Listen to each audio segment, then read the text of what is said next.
Bonjour à tous et bienvenue sur la chaîne Système D. Aujourd'hui, comme prévu, on se retrouve pour le remplacement des rotules de direction sur la valeureuse Seat Exeo. On attaque ça de suite après le générique.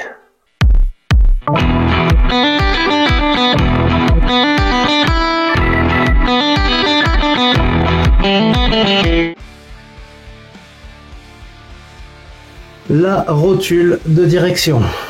Bon, celle-ci est pas si morte que ça, mais celle de l'autre côté est vraiment pourrie. Et comme je vous l'ai dit à la vidéo précédente, étant donné qu'on est de ce côté, on fait tout ce côté-là. Une clé de 21 et une autre clé de 19.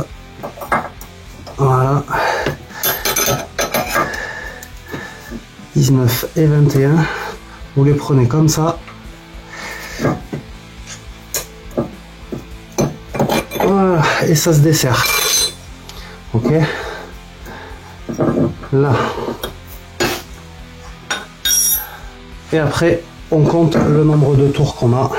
Donc, 1, 2, 3, 4, 5, 6, 7, 8, 9, 10, 11, 12, 13, 14, 15, 16, 17, 18, 19, 20, 21, 22, 23, 24, 25, 26 tours, pile. Ensuite,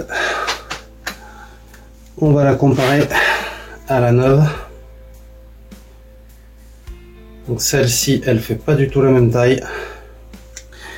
On va voir si les Ridex sont mieux dimensionnés. Voilà, la Ridex, elle fait exactement la même taille. J'ai pas noté combien de tours j'avais fait, 26 je crois. Alors on visse un petit peu le contre-écrou.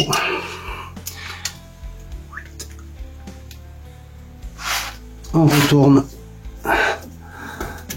à la sortie de notre crémaillère de direction. Ici, on part d'en haut. Alors, on essaye de faire prendre. Voilà, alors, un tour, deux tours, 3 tours, 4 tours, 5 tours, 6, 7, 8, 9, 10, 11, 12, 13, 14, 15, 16, 17, 18, 19, 20, 21, 22, 23.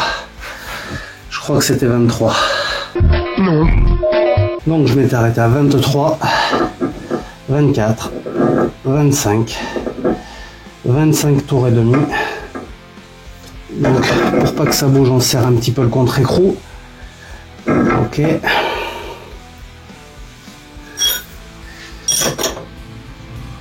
Alors, on la bascule un peu, elle. Voilà. Ok. Là, on est pas mal. Alors, je vais faire quelque chose qu'il faut peut-être pas faire.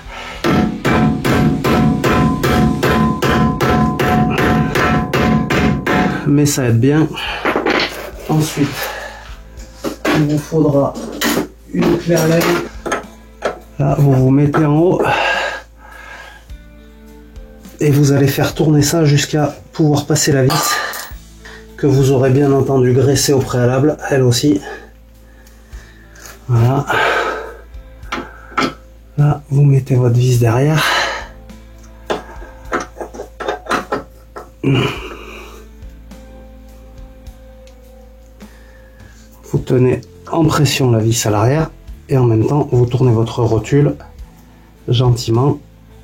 Il y a forcément un moment où ça va passer. Là, ok, je sens que j'y arrive. Et voilà. Vous mettez le méplat comme il faut derrière et vous remontez votre écrou à l'avant. La vis du dessus, on la graisse aussi. Ok.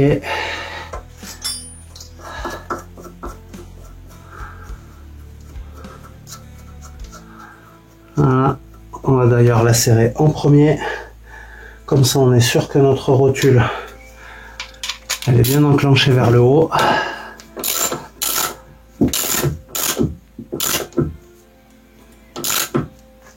Ok. Ensuite, on serre cet écrou-là. C'est du 15.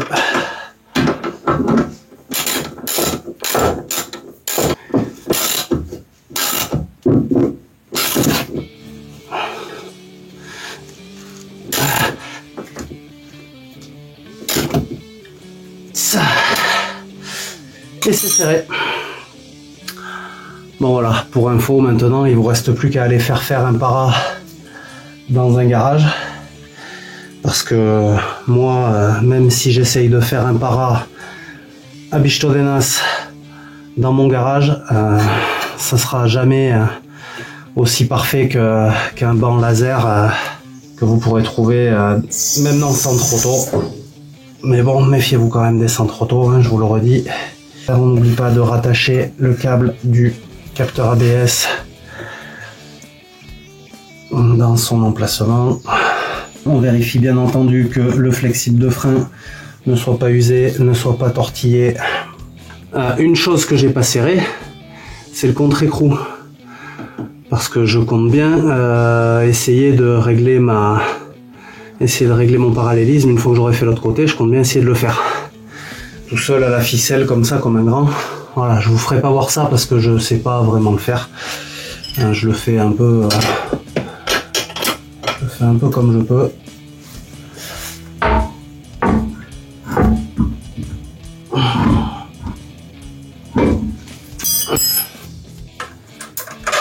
Je suis désolé pour la qualité des vidéos, des fois, hein, qui peut être un peu,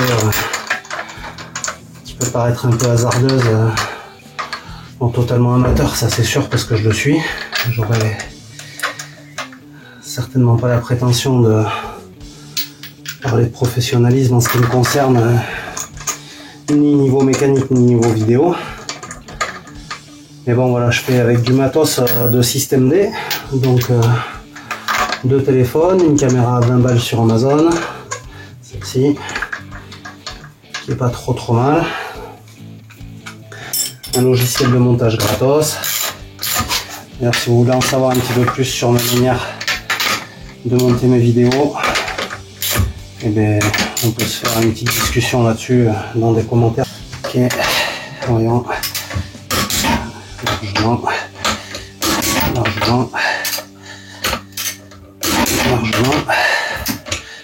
Largement.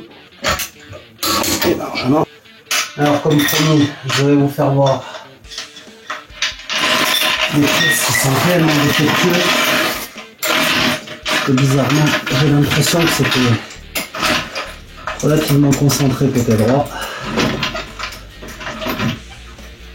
Côté gauche, pardon. Ça y est, on connaît plus à gauche et à droite.